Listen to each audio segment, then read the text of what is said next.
Bismillah. Silakan dapat dibuka Quran surat Ali Imran ayat ke-33.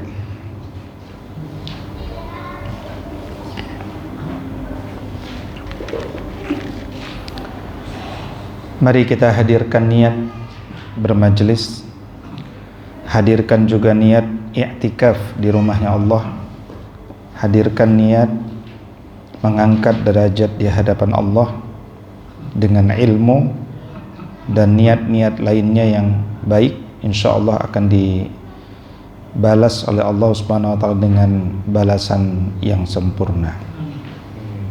Bismillahirrahmanirrahim. Allahumma inna nas'aluka ilman nafi'an wa rizqan tayyiban wa amalan mutaqabbala. Amin ya Allah ya rabbal alamin.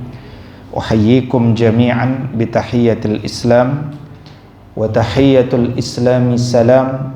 Assalamualaikum warahmatullahi wabarakatuh.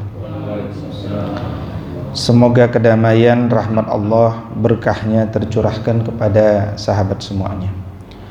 Alhamdulillahi rabbil alamin wa bihi nasta'inu ala umurid dunya waddin. Asyhadu an la ilaha illallah wa asyhadu anna Muhammad Rasulullah. Allahumma fasalli wa sallim wa barik ala sayyidina Muhammad sayyidil mursalin wa ala alihi wa sahbihi ajma'in, amma ba'du. Alhamdulillah, Allah Subhanahu wa taala berfirman di dalam Quran surat Shad surat 38 ayat ke-29, a'udzubillahi minasyaitonir rajim, atau di dalam Quran surat Muhammad surat 47 ayat 24, afala yatadabbarunal Qur'an am ala qulubin aqfaluha. Kenapa kalian tak sempat tadabbur Quran? Apakah hati kalian sedang terkunci? Maka duduknya kita malam hari ini mudah-mudahan menjadi saksi bahwa hati kita tidak terkunci, karena kita mengisi waktu-waktu kita untuk mentadabburi ayat-ayat Allah. Dan ayat-ayat Allah Subhanahu wa taala yang akan kita tadabburi pada kesempatan malam hari ini adalah Quran surat Ali Imran ayat ke-33. Dan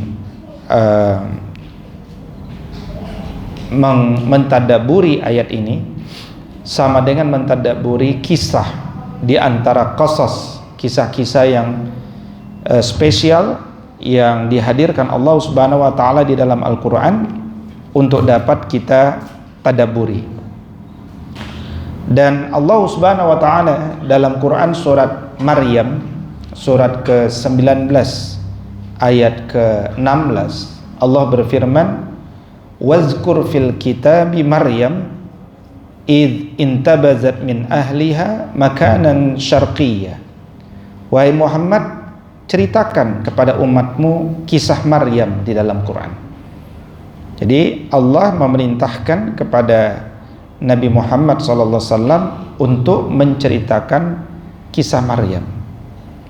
Ya, itu menunjukkan bahwa Allah menginginkan umat ini memperhatikan kisah Maryam. Dan Maryam ini adalah keluarga daripada Imran. Maka surat ketiga ini disebut surat Ali Imran. Dan Imran dia bukan nabi, sebagaimana Luqman juga bukan nabi, tapi namanya terpatri menjadi satu atau dua di antara 114 nama surat. Ini menunjukkan bahwa ada yang spesial dari dua sosok ini, yaitu Imran dan yang kedua adalah Luqman. Apa yang spesial dari Imran dan Luqman? Di antaranya tentunya adalah bahwa mereka contoh-contoh teladan ayah yang berdaya. Ya, contoh-contoh teladan ayah yang berdaya. Ayah yang berdaya itu apa? Ayah yang dia menjalankan fungsi keayahannya, yaitu mendidik, berdialog, ya, mendampingi, memberikan solusi kepada anak-anaknya. Ini disebut ayah yang berdaya. Nah, ketika kita ingat Imran, maka kita ingat sosok yang soleh. Dan di dalam sejarah peradaban Islam itu minimal ada 2 sosok soleh yang namanya Imran. Imran yang pertama, Imran yang mana? Ada 2 tuh. Yang pertama, kalau yang kedua adalah Imran keluarga dari bapaknya, yaitu bapaknya Maryam. Ya, tapi ada Imran yang pertama. Ada yang tahu? Yaitu Imran ayahnya Musa. Nabi Musa itu Musa bin Imran. Jadi Imran itu seorang solih, anaknya solih dan solihah. Dan ada 2 anak Imran itu yang jadi nabi. 1 Nabi Musa, 2 Nabi Harun. Nah, Nabi Musa dan Nabi Harun ini ketika kecil, Nabi Musa ketika kecil pada khususnya, karena abangnya Musa, itu ada kebijakan dari Fir'aun untuk membunuh bayi laki-laki. Karena mimpi kerajaan itu dihancurkan oleh seorang laki-laki. Tapi Allah Subhanahu wa taala berkehendak ini keluarga Imran soleh, soleha, pinter-pinter, cerdas-cerdas. Istrinya Imran juga cerdas, pejuang. Kakaknya Musa, seorang perempuan, itu juga wanita cerdas. Dia seorang wanita ahli intelijen, diplomat, marketing. Nah ini. Jadi bagaimana dia membuat satu pengamatan, bagaimana strateginya supaya Musa bayi ini tidak dibunuh, yaitu caranya dengan sebuah cara yang nanti diilhamkan kepada ibunya Musa ini.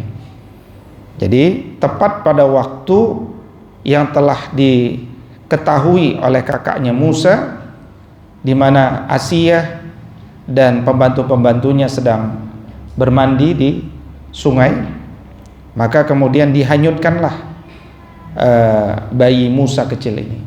Dihanyutkan dengan tujuan untuk ditangkap oleh Asiyah, ya, yang memang tak punya anak. Maka ditangkap bayi kecil ini, berarti selamat, dan kemudian dibawa masuk ke istana, ya kan. Nah kemudian Musa kecil ini haus.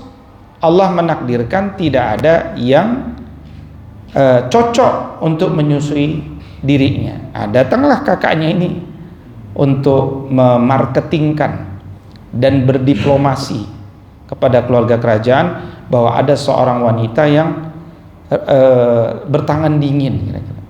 Anak siapa saja insya Allah cocok. Maka didatangkanlah orang itu, yang ternyata ibunya langsung.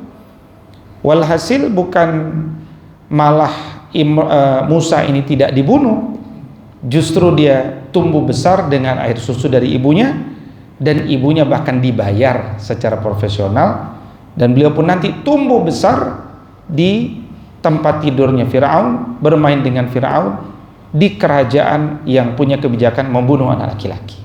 Ini semua adalah takdir Allah Subhanahu wa taala. Dan karena itulah nanti Nabi Musa merasa pada awal-awal dakwahnya itu merasa nggak enakan, karena dia harus bertentangan dengan ayah tirinya ini. Ya, perasaan nggak enakan tuh muncul awal gitu. Nah, ini kisah tentang Imran dengan keluarga, istri, anak perempuan, 2 anak laki-laki yang solih-solihah. Tapi bukan Imran ini yang kita akan bahas. Tapi kalau kita lihat ya, dari Nabi Ibrahim alaihissalam, kalau kita lihat keluarga-keluarga berhasil di surga di Quran itu kan ada keluarga Nabi Ibrahim alaihissalam di antaranya.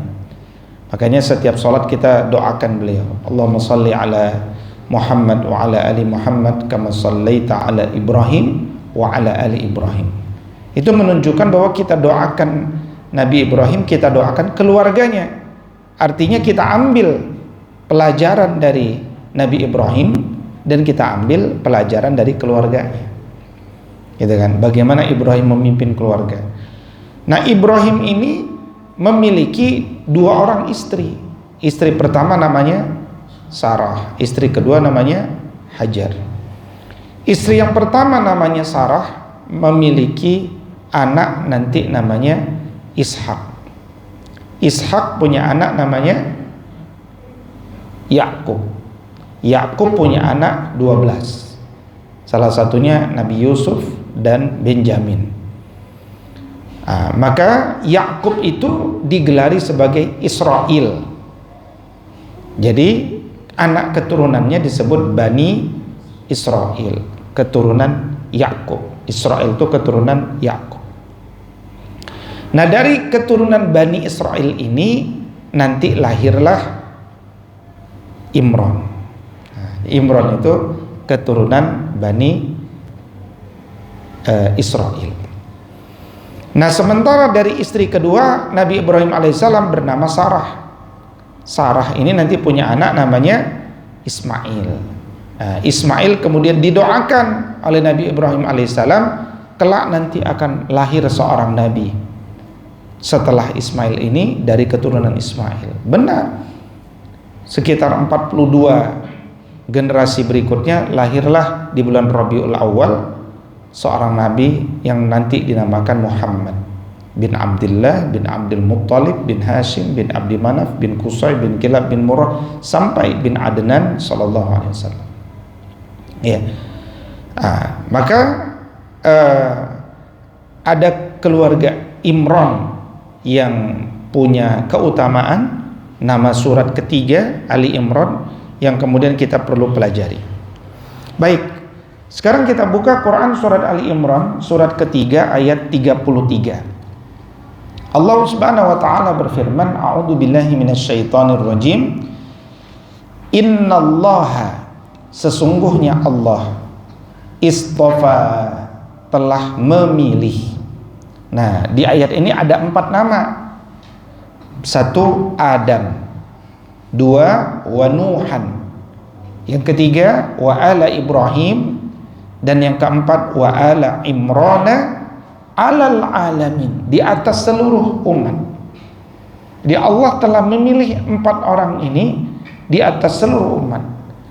Tapi dari 4 nama ini, 2 nama pertama tidak disebutkan keluarganya, 2 nama yang kedua disebutkan keluarganya. Ini menarik. Yang jelas yang kita ketahui, keluarga Imran bagus, keluarga Ibrahim bagus, sempurna. Tapi keluarga Adam ada persoalan, keluarga Nuh ada persoalan. Persoalan dari keluarga Adam adalah pada Qabil. Qabil tidak syirik kepada Allah, tapi ketika diminta melakukan pengorbanan, dia punya sifat bakhil, sehingga pengorbanan yang diberikan pengorbanan yang biasa-biasa saja. Padahal innallaha thayyib la yaqbalu illa thayyibat. Allah itu baik, hanya menerima yang baik. Dan disebutkan sampai 10 generasi setelah Nabi Adam alaihissalam tidak ada generasi yang syirik kepada Allah. Dan kesyirikan atau kekufuran itu pertama muncul pada keluarga Rasul yang pertama. Rasul pertama itu Nabi Nuh alaihissalam, di mana anak ketiganya kufur kepada Allah Subhanahu wa taala, tidak mau taat kepada Allah. Maka kisah Nabi Nuh diangkat sebagai ayah yang berhasil, meskipun anaknya ada 1 yang tidak taat kepadanya. Baru kemudian sosok keempat yang diangkat adalah wa ala Ibrahim, keluarga Ibrahim. Dan Islam ini dia berada di atas millahnya Nabi Ibrahim. Wa ala Imran, dan keluarga Imran di atas semesta alam. Dan kita perlu belajar tentang keturunan-keturunan mereka. Di ayat 34 Allah berfirman, zurriyatan ba'duha min ba'd, keturunan yang satu dari keturunan yang lain. Wallahu sami'un alim, dan Allah Maha mendengar lagi Maha mengetahui. Nah, kisah tentang Imran ini dimulai di ayat ke-35. Idz qalat imra'atu Imran. Ingatlah ketika istri Imran dahulu pernah berdoa. Jadi dalam sebuah kisah disebutkan Imran itu seorang ulama, imam, ya, imam sholat, ulama. Maka teman-temannya adalah ulama. Suatu ketika istrinya Imran yang bernama Hannah binti Faqud bin Qatil atau bin Qabil. Hannah istrinya Imran melihat burung yang terbang membawa makanan dan dia memberikan makan kepada anak-anaknya di pepohonan. Maka melihat fenomena itu, Hannah jadi pingin punya anak. Nah, karena dia belum punya anak, wabil khusus belum punya anak laki-laki. Dia ingin punya anak laki-laki. Nah, saudari daripada Hannah itu dinikahi oleh seorang nabi, namanya Nabi Zakaria, ya. Jadi kalau istrinya atau kakaknya atau adiknya daripada Hannah itu dinikahi oleh Zakaria. Nah, artinya Imran sudah jadi keluarga Nabi, ya kan? Minimal dia punya ipar seorang Nabi. Maka berkatalah istri Imran, Rabb, inni nazartu laka ma fi batni muharrara. Sesungguhnya aku bernazar kepadamu. Allah tidak menyukai nazar sebenarnya. Tapi kalau orang sudah bernazar, wajib ditunaikan. Nazar itu wajib. Kalau tidak, dia membayar kafarah. Iya. Sesungguhnya aku bernazar kepadamu dengan apa yang ada di dalam perutku. Beliau hamil, dan karena beliau senang, bahagia, beliau bertekad kalau anak ini lahir dengan selamat, mudah-mudahan dia anak laki-laki, maka muharrara, dia nanti akan aku desain menjadi seorang yang melayani masjid, khadimul masjid. Dia akan melayani masjid. Nah, tentu saja pelayan masjid itu harus laki-laki, karena kalau perempuan ada batasan-batasannya dalam melayani masjid. Masjid apa? Baitul Maqdis di Palestina. Ya, itu komitmennya. Ini menunjukkan bahwa desain anak soleh itu sudah dimulai sebelum anak itu lahir.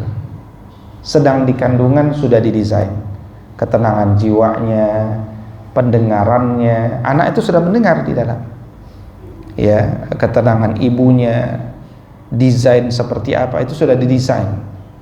Nah, ketika dia sudah lahir nanti ada desain lagi, namanya, ya, syariat-syariat lainnya, itu semua by design. Jadi kita perlu sebagai ayah mendesain anak-anak kita. Dan menjadi seorang pelayan masjid itu pekerjaan yang sangat mulia. Kalau sekarang disebut marbuto, yaitu orang yang terikat hatinya dengan masjid. Kita tahu bahwa kelak ada 7 golongan manusia yang kelak akan dinaungin ketika la yazillu illa zilluh, ketika nanti tidak ada naungan kecuali naungan hanya datang dari Allah. Siapa 7 golongan yang dinaungi Allah itu? Salah satunya adalah pemuda yang terikat hatinya dengan masjid. Jadi bagaimana pemuda itu bisa terikat dengan masjid? Ya karena didesain, ya, sejak belum lahir sudah motivasinya dekat sama masjid. Ketika sudah lahir sering didekatkan dengan masjid, diaktifkan di masjid, maka dia akhirnya dekat sama masjid. Fataqabbal minni, maka terimalah permohonanku, innaka, sesungguhnya engkau, engkau as-sami', maha mendengar, al-alim, maha mengetahui. Tapi di masa itu tidak ada USG. Kalau sekarang ada USG, 6 bulan sudah mulai bisa diduga, ya kan? Ini anak laki-laki, disiapin ya pakaiannya semuanya laki-laki. Tapi di zaman itu tak ada USG. Dari mana tahu ini anak laki-laki atau anak perempuan? Maka taunya ketika sudah lahir. Falamma, maka tatkala wada'atha, telah dilahirkan, qalat, berkatalah sang ibu, dilihat apa jenis kelaminnya. Biasanya kalau anak baru lahir itu yang dilihat apa? Jarinya berapa? 10. Kakinya berapa jarinya? 10. Matanya 2, gitu kan? Hidungnya 1. Ke atas apa ke bawah hidungnya? Ke bawah, alhamdulillah, gitu kan? Kelaminnya apa? Oh, perempuan. Padahal saya bernazarnya kalau laki-laki, perempuan. Qalat rabbi inni wada'tuha unsa. Beliau pun menyampaikan dalam lirihannya, ya Allah, sungguh ternyata aku melahirkan anak perempuan. Nah, apa pelajaran yang kita bisa ambil di sini? Nanti kita akan melihat orang soleh itu betapapun inginnya dia punya anak laki-laki, kalau dikasih anak perempuan langsung dia berprasangka baik kepada Allah. Tak pernah sedikit pun dia menyesal, sedih, karena dia yakin apapun takdir dari Allah baik. Ya, apapun takdir Allah itu baik. Ya, jadi selalu ada kebaikan di balik setiap rencana Allah. Jangan berprasangka buruk kepada Allah. Ana ma'azanni abdi bi, aku bersama prasangka hambaku kepadaku. Ya. Dan itu yang menarik dari kaum mukminin. Nabi pernah bersabda, ajaban li amril mu'min, inna amrahu kullahu lahu khair, wa laysa dzalika li ahadin illa lil mu'min. Jadi sungguh ajaib urusan orang beriman itu, semuanya baik. Tidak ada yang membuat dia stres, depresi, apalagi prasangka buruk kepada Allah. Ini yang tidak boleh. Su'uzon namanya. Ya, tidak boleh kita su'uzon, harus selalu husnuzon. Dan husnuzon itu tersirat dari kalimat yang disampaikan oleh Hannah. Beliau mengatakan wallahu a'lam, dan Allah lebih tahu. Jadi wallahu a'lam itu artinya apa? Allah lebih tahu. Bima wada'at, dengan apa yang dilahirkan. Artinya apa? Ya Allah lebih tahu kenapa aku diberikan anak perempuan, padahal nazarku tadi anak laki-laki. Nah, kemudian kita belajar dari ayat ini, walaisa dzakaru kal unsa, bahwa anak laki-laki tidak sama dengan anak perempuan. Artinya apa? Mendidik anak laki-laki enggak sama dengan mendidik anak perempuan. Di samping anak perempuan tentu tidak bisa muharrara, tidak bisa menjadi pelayan masjid. Tapi yang jelas cara bicara orang tua kepada anak laki-laki beda dengan cara bicara kepada anak perempuan. Kalau anak laki-laki kita ajak bicara, mungkin matanya ngelihat ke bawah atau kemana, tapi telinganya dengar. Jadi nggak usah kita bilang, aku lagi bicara, matamu tolong lihat kepada aku, gitu kan? Nggak perlu. Tapi kalau anak perempuan, ini harus mata ketemu mata. Mendidik anak laki-laki hendaknya memberikan pilihan. Mendidik anak perempuan hendaknya memberikan pengarahan. Mendidik anak laki-laki, kalau bisa dia udah mengenali medan di sekitar ini, dia jalan naik sepeda atau apa. Mendidik anak perempuan, menjaganya di dalam rumah. Nah, itu berbeda. Dari jenis pakaian, jenis permainan, warna lemari, warna dinding, itu berbeda. Yang jelas prinsipnya anak laki-laki dalam keluarga muslim, dia harus menjadi semakin laki-laki. anak perempuan dalam keluarga muslim harus menjadi semakin perempuan. Walaysa dzakaru kal unsa, tidak sama anak laki-laki dengan anak perempuan. Pada saat itu Imran sudah wafat. Ketika lahir anak perempuan ini, ya, ayahnya sudah wafat. Maka anak ini perlu diberikan nama. Yang memberikan nama langsung ibunya, Hannah. Wa inni sammaituha Maryam, dan sesungguhnya aku memberikan nama baginya Maryam. Aku memberikan nama baginya Maryam.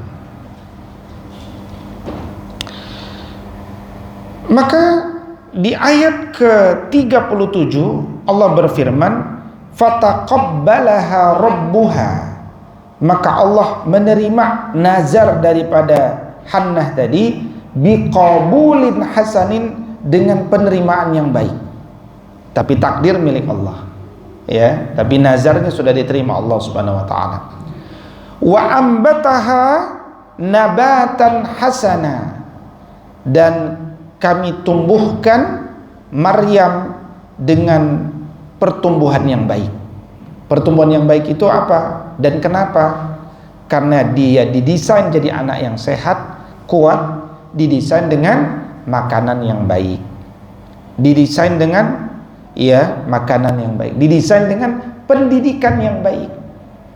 Makanan yang baik, pendidikan yang baik. Makanan yang baik, makanan yang halal, makanan yang sehat, mencerdaskan.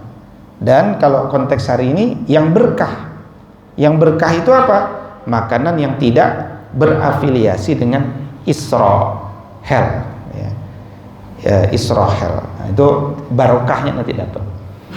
Nah, makanan yang sehat itu apa? Makanan yang tidak mengandung 5P, pengawet, pewarna, perasa, pemanis, apalagi? Nah, satu lagi itu. Dan makanan yang tidak mengandung pemanis. Ya, sekarang ini banyak di RSCM itu sudah lebih dari 63 anak-anak, 63 itu data tahun lalu, yang ginjalnya sudah rusak sehingga harus cuci darah. Kenapa? Tiap hari minumannya teh merek tertentu. Yang teh itu harganya murah, tapi kalau dia digulakan itu bisa bersendok-sendok gula.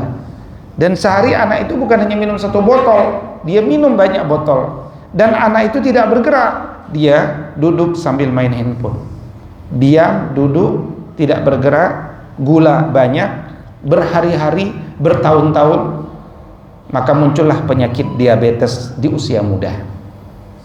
Nah, diabetes masuk, ginjal rusak, dan seterusnya. Ini termasuk makanan. Yang kedua, makanan yang mengubah hormon seseorang. Ya, makanya makanan yang sehat itu adalah makanan yang diolah dengan 2 kali pengolahan, kata pakar kesehatan. Kalau sudah lebih dari 2 pengolahan, jangan sering-sering. Misalkan sosis, nugget, kemudian apalagi frozen food yang tidak sehat, burger, cilok, seblak, dan teman-temannya. Nah, itu kalau tidak diproses dengan bahan yang baik dan baik, ini hanyalah penyakit. Ya, mirip-mirip kerupuk lah. Kerupuk itu vitamin apa? Nggak ada vitaminnya. Itu cuman nggak bisa makannya ya tanpa kerupuk, kira-kira kan. Nah, termasuk mie instan itu tidak boleh dimakan tiap hari. Keluarga-keluarga itu menjaga, katakan sebulan sekali. Nah, cukup. Nah, ada orang makannya tiap hari, itu nanti terkena kanker usus. Ya, ada seorang dokter yang wafat di usia 40-an karena semenjak mahasiswa nggak punya uang, makanannya mie instan tiap hari, dan seterusnya. Nah, itu disebut wa ambataha nabatan hasana wa kaffalaha Zakaria. Nah, kemudian anak itu diserahkan pendidikan lanjutannya kepada pamannya, yaitu Nabi Zakaria alaihissalam. Jadi begini, Imran itu ulama, circle-nya circle ulama, orang-orang soleh. Ketika Maryam ini tumbuh besar, kemudian mulai bagus untuk bersekolah, maka terjadi diskusi di antara ulama, berebut biar kami yang mendidik dia. Tapi Nabi Zakaria datang dari jauh mengatakan biar saya yang mendidiknya. Kata mereka, jangan, kami ini orang setempat. Misalkan di RW 4 ini, ya udah kami RW 4 biar kami yang mengurus. Kata Nabi Zakaria, saya keluarganya, saya lebih berhak mengurus. Nah, akhirnya tidak ketemu kesepakatan, diundilah. Mereka mengundi dengan meletakkan anak panah di atas lautan atau sungai. Mana yang bergerak, mana yang tak bergerak. Nah, anak panah yang lain bergerak, anak panahnya Nabi Zakaria tidak bergerak. Akhirnya ditetapkan Nabi Zakaria yang menang, dan wakafalaha Zakaria. Mulailah Maryam dididik langsung oleh seorang nabi, pamannya bernama Nabi Zakaria. Sampai di sini pelajarannya apa? Mendidik anak kita itu sejatinya menitipkan kepada seseorang, orang. Jadi yang mendidik anak kita itu orang, bukan gedung. Ya, kadang-kadang kita kalau nyari pendidikan tuh lihat dulu gedungnya yang bagus mana. Ya, kita nggak pernah berpikir siapa yang menjadi gurunya. Ya, kita lebih berpikir gedungnya bagus atau tidak. Jadi hati-hati kalau kita mencari pendidikan itu karena gedungnya, berarti karena temboknya. Nanti anak kita dididik oleh tembok, maka nanti anak kita akan bermuka tembok. Tapi dicari siapa gurunya, siapa orang solehnya, siapa, kepada dia kita titipkan orang. Jadi sama kalau kita mau masuk ke kampus, misalkan apa, UI, mau jurusan apa, siapa orangnya, kita titipkan ke siapa, ke orang. Ya, bukan nama besar UI-nya, bukan, orang. Itu prinsip tradisi Islam itu kepada orang. Jangan sampai anak kita lulus di UI tapi nggak tahu jurusan apa dia. Jurusan apa ya, pokoknya UI lah. Ya, dan jadi di UI itu kenapa bangga? Karena dari 300 orang satu kursi, merebut satu kursi, anak saya lah yang menang itu, mengalahkan 299. Nggak ada yang hebat juga di situ. Itu kan cuma masalah kemampuan menjawab soal aja dengan cepat. Kalau anak pintar lagi sakit, lagi demam, dia nggak bisa jawab soal. Apakah kemudian dia dan kalau memang bukan passionnya, bukan di situ. Coba tanya anak ibu, lulus di mana dia? Oh, udah saya tanya Ustaz. Anak saya lulus di Fakultas Ilmu Politik Ustaz. Siapa gurunya nanti? Alhamdulillah Ustaz, ada Dr. Ade Armando di sana. Ya, dia akan jadi guru anak kayak saya, kan begitu. Jadi anak kita tidak dididik oleh UI, dididik oleh Dr. Ade Armando misalkan, kan begitu. Ya. Nah, jadi siapa sosoknya? Siapa sosok yang? Jadi kalau sosok itu liberal, ya anak kita jadi liberal. Kalau anak sosoknya sekular, dia akan jadi sekular. Tapi kalau sosoknya Islami, dia jadi Islami. Nah, jadi sosok itu ada di mana? Oh, sosok itu tidak ada di UI, adanya di sekolah tinggi agama Islam manakah? Atau di sekolah tinggi ekonomi mana? Ada di sana. Nggak apa-apa. Cari, dekati guru itu. Itu prinsip mendidik itu. Nah, di zaman sekarang ini abad 21, konsep ini kembali kontekstual. Kenapa? Karena sekarang ini mau bekerja, mau apapun, nggak pernah ditanya dari kampus mana, tuh nggak pernah jawab. Nggak ada kebanggaan sama sekali di abad 21 ini, dari kampus mana, nggak ada. Pertanyaannya cuma, kamu bisa apa? Kalau udah bisa, kamu punya endurance nggak? Bertahan, bisa kuat nggak bertahan dalam tekanan, bekerja, bisa nggak bekerja dengan multicultural etnik? Kamu bisa nggak memilih kata-kata yang begitu? Lebih kepada soft skill. Adapun life skill sebagian bisa di training. Ya, nah itu abad 21 itu justru nilai-nilai Islam itu makin kontekstual, ya. Maka Nabi Zakaria alaihissalam senang mendidik Maryam, dapat barokah juga. Kenapa? Beliau kan nggak punya anak, padahal istrinya sudah dikategorikan mandul. Sementara Nabi Zakaria juga sudah sepuh, belum punya anak, belum punya keturunan yang akan melanjutkan nasabnya. Bagaimana ini? Nah, tapi dengan beliau mendidik anak orang yang notabene saudaranya sendiri, dia pun senang. Dididiklah anaknya ini dengan agama yang kuat, dijaga. Ada satu tempat namanya mihrab yang kemudian Maryam berada di sana.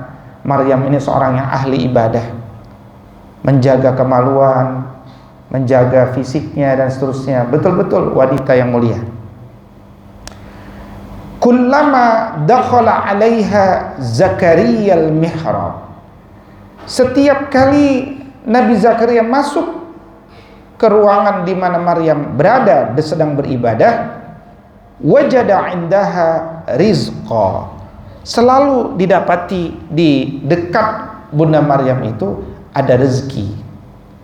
Nah, rezeki yang dimaksud itu adalah diantaranya buah-buahan. Ada buah anggur, tapi tidak musim anggur. Beli di mana ini? Siapa yang beli? Kok ada? Nah, misalnya. Maka berkata Nabi Zakaria, qala. Nabi Zakaria tentu sebagai Nabi sudah tahu, tapi beliau ingin menginformasikan kepada kita semuanya, ya. Itu hikmahnya. Ya Maryam, anna laki hadza, dari mana ini? Qalat, berkata Maryam, huwa min indillah, ini datang dari Allah. Innallaha yarzuqu man yasha'u bighairi hisab. Sesungguhnya Allah itu memberikan rezekinya kepada siapapun dengan tanpa batas, kalau Allah berkehendak. Jawaban ini membuat Nabi Zakaria dikisahkan bersemangat punya anak. Karena innallaha yarzuqu man yasha'u bighairi hisab.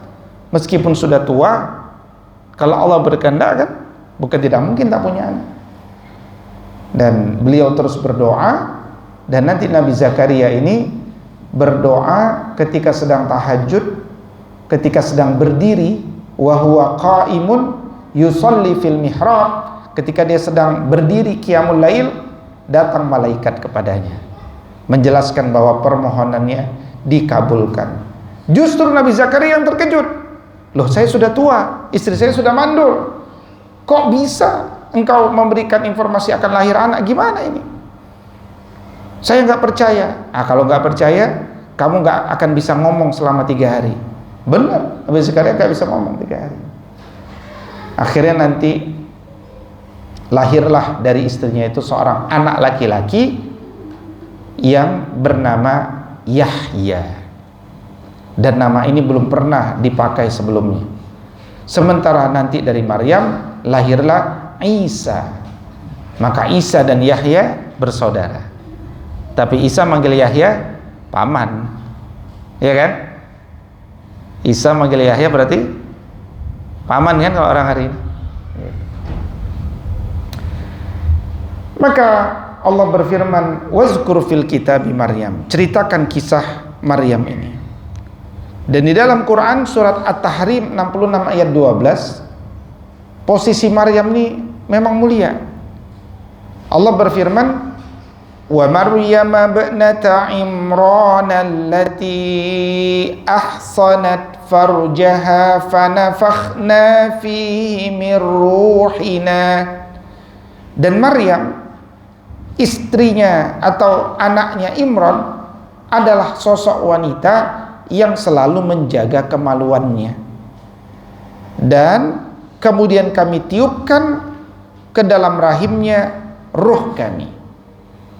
Nah, jadi kisah Maryam ini harus jadi role model dari anak perempuan hari ini. Kisah Maryam ini harus jadi role model bagi wanita-wanita hari ini, anak-anak kita, cucu kita. Ceritakan kisah Maryam supaya role model mereka itu bukan drama Korea, ya telenovela, bukan. Ya. Jadi Allah berfirman di ayat 42 43 dari surat Ali Imran, wa id qalatil malaikatu ya Maryam, dan ingatlah ketika malaikat pernah berkata kepada Maryam, ya Maryam, innallaha astafaki wa tahharaki wastafaki ala nisa'il alamin. Allah telah memilihmu, mensucikanmu, dan memilihmu di antara wanita-wanita terbaik di zamanmu. Ya Maryam, uqnuti li rabbik wasjudi warka'i ma'ar raki'in. Wahai Maryam, taatlah kepada Rabbmu, sujud dan rukulah engkau bersama orang-orang yang ruku. Maka Maryam ini nanti jadi satu dari 4 pemimpin wanita di surga. Bunda Maryam, Bunda Asia, atau secara urut Bunda Asia, Bunda Maryam, Bunda Khadijah, dan Bunda Fatimah Az-Zahra. Nah, ini 4 sosok perempuan yang hendaknya menjadi role model bagi wanita-wanita hari ini. Baik, sampai di sini ada yang mau ditanyakan? Itu tadi bunyi azan ya? Demikianlah pertemuan kita pada majelis tadabbur malam hari ini. Saya doakan mudah-mudahan keluarga antum semuanya selalu dalam keberkahan, dan anak-anak menjadi penyejuk mata, dan doakan juga anak-anak kami menjadi penyejuk mata-mata kami. Amin ya Allah rabbal alamin. In uridu illal islaha mastata'tu fa idza azamta fatawakkal 'ala Allah. Kita tutup bersama-sama dengan doa kafaratul majlis. Subhanakallahumma wa bihamdika asyhadu an la ilaha illa anta astaghfiruka wa natubu ilaik. Al'afu minkum. Assalamualaikum warahmatullahi wabarakatuh.